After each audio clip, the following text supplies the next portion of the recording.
The Lord be with you. And with your spirit. A reading from the Holy Gospel according to Saint Luke. Glory to you, O Lord.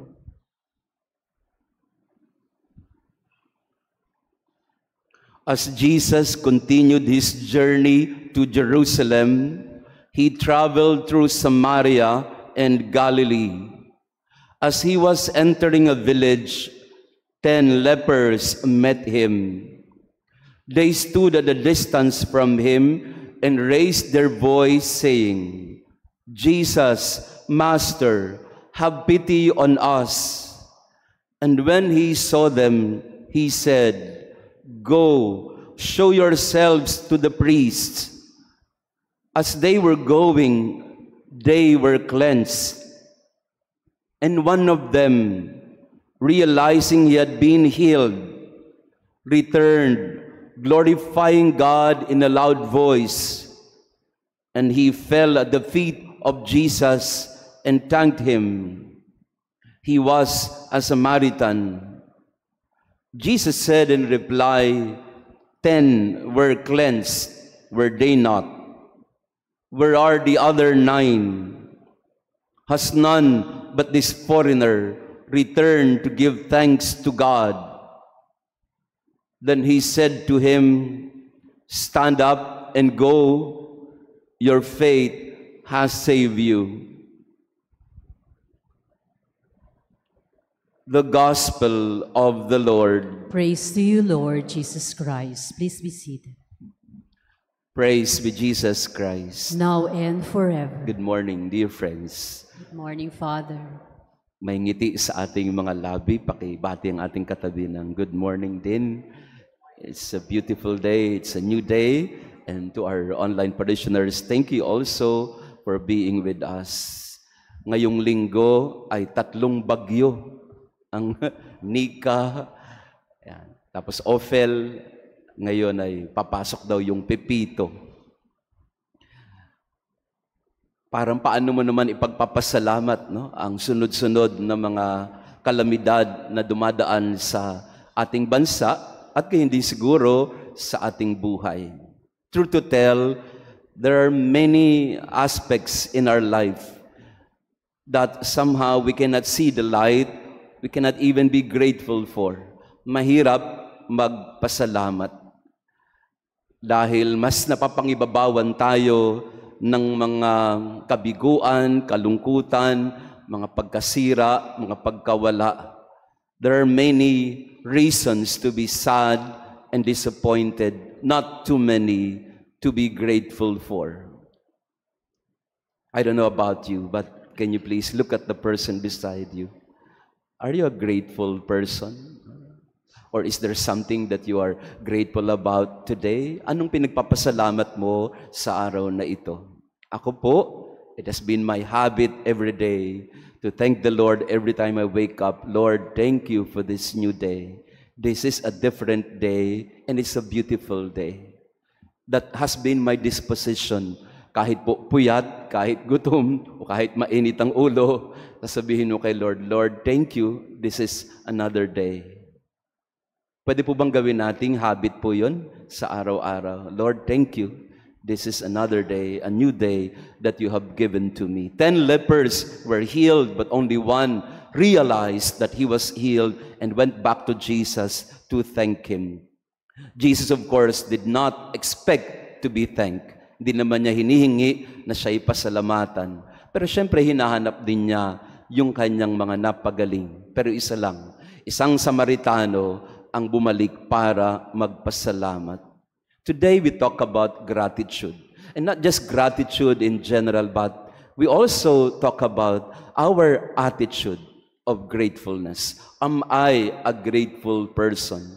Meron po ako isang kaibigan, sabi niya, Father, ang definition ng grateful person ay a person who gives you a thank you note when you give him a thank you note. A grateful person is someone who gives you a thank you note when you give him a thank you note. At meron po akong mga ganong kaibigan Na pag pinasalamatan mo, oy, thank you ha, bro, thank you, sister, for this and that. Sasabihin nila, no, Father, we are supposed to thank you. Salamat because this and that. Di magpa-thank you na naman ako, but of course, I have to thank you for this and that. Alam po ninyo, umaabot ng siguro 1 kilometro yung text ng puro thank you na lang. Anong gagawin natin sa buhay natin? Puro thank you na lang. Pero masaya ho yung ganong mga kaibigan. Kasi walang masamang tinapay sa kanila, lahat ay kahit maliliit, pinagpapasalamat nila. Dito po sa aking kwarto, just in case, to let you in to a bit of, ang dami-dami ko pong mga card dito po sa aking pong kwarto.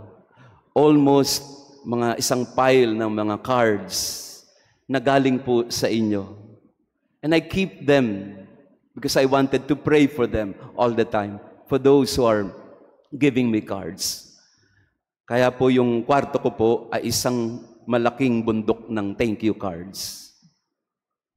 But I treasure them. I keep them because these are not just gratitude notes, but these are people who at one point of your life or in one way or another is part of you. And that's what Jesus wanted with the leper. He was not expecting to be thanked. Hindi naman niya hinihingi ng kapalit ang kanyang pagpapagaling. Ang hinihingi niya ay makita niya ang mga bago niyang kaibigan. Gratitude connects us to the giver. So the giver and the beneficiary, they forge a friendship and relationship.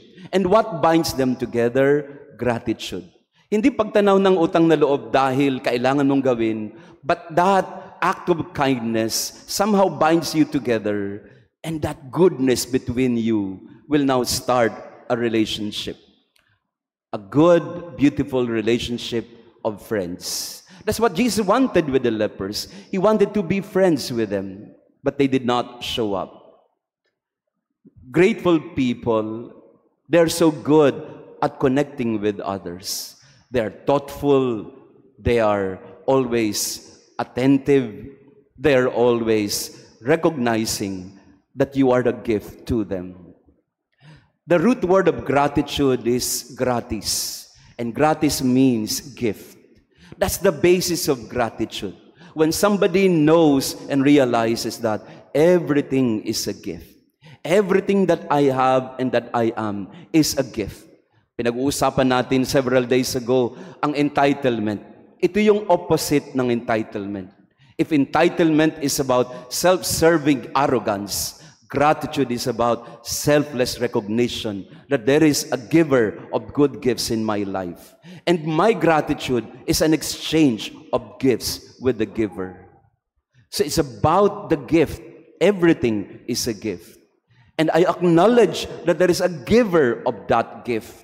And the best way to pay back to the giver is to become a giver myself, so that the cycle and the process of giving continues. Gratis that we receive, gratis that we give. That's the heart of gratitude. I am given a gift.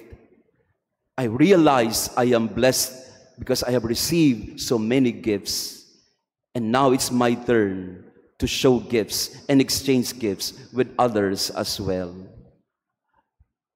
Paying it forward. As I receive, so I shall give. That's a grateful person. A grateful person does not harbor any grudges or does not even think about entitlements. All that a grateful person realizes in his or her life is everything is a gift. God is so good that whatever I have and whatever I am is a gift. Are you in that state of your life already? When you consider everything good or bad as a gift? Na pwede mong ipagpasalamat yung mga tingin mo ay hindi naman blessing pero binigay pa rin sa'yo? Pag nakarating ka na sa punto ng naipagpapasalamat mo na, pati yung mga trahedya ng buhay mo, you have become a grateful person. Kung kaya mo nang ipagpasalamat ang bagyo at unos, krus at mga dalahin na mabigat, you have become a grateful person. Like Job, who said to the Lord gives, the Lord takes away, blessed be the name of the Lord. Nagbigay ang Diyos, binawi ng Diyos, salamat sa Diyos. How we arrive at that point when we are able to say, even the tragedies in my life, I thank the Lord for them. Kasi minsan, hanggang ngayon, pinagsisisihan natin ang mga nangyari at dapat lang pagsisihan kung pagkakamali.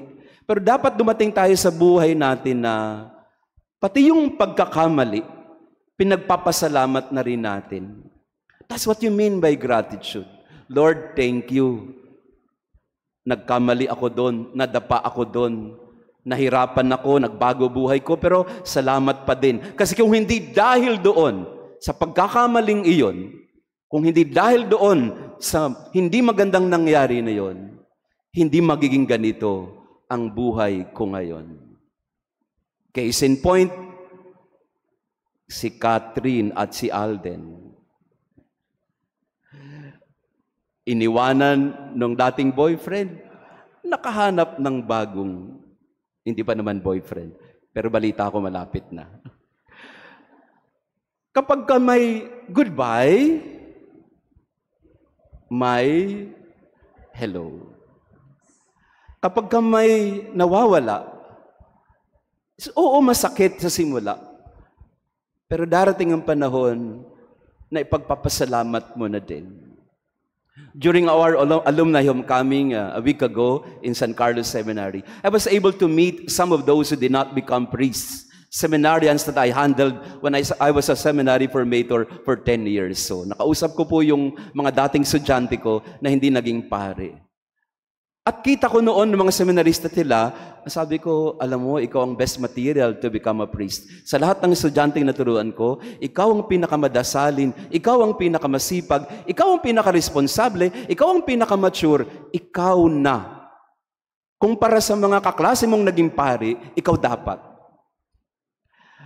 Hindi ka ba nagsisisi? Hindi ka ba nalulungkot? Ang sabi ng isang estudyante ko, Father, hindi man po ako naging pare, but I'm living the best life yet that the Lord has given me. I'm so happy. I may not have become a priest, but I am in the best place that the Lord has placed me. Pag pinagpasalamat mo na ang lahat, sabi ni Meister Eckhart, and I would like to end with this. Meister Eckhart, a German mystic of the 14th century, a Dominican, he said, if the only prayer you said in your whole life was thank you, that would suffice. If the only prayer that you can say in your whole life is thank you, that would be enough. Sabi ni Meister Eckhart, kung thank you lang ang alam mong dasal, kompleto na yon.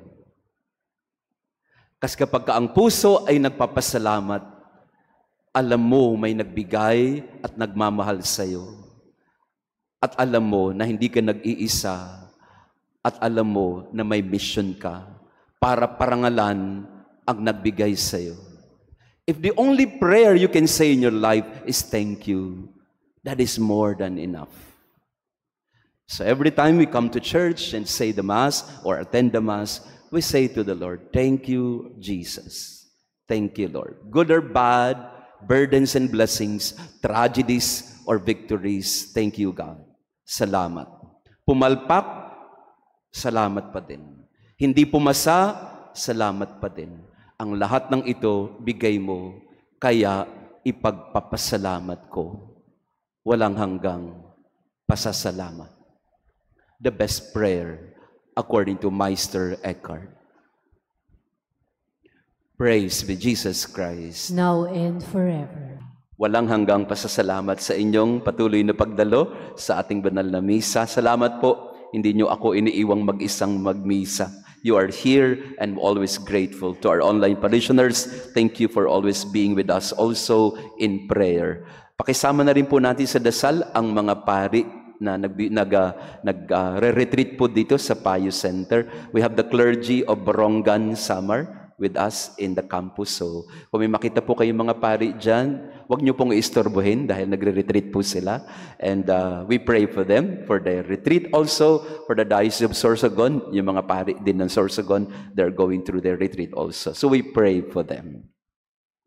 The Lord be with you. And with your spirit. And may our loving God bless you and your family, the Father, the Son, and the Holy Spirit. Amen.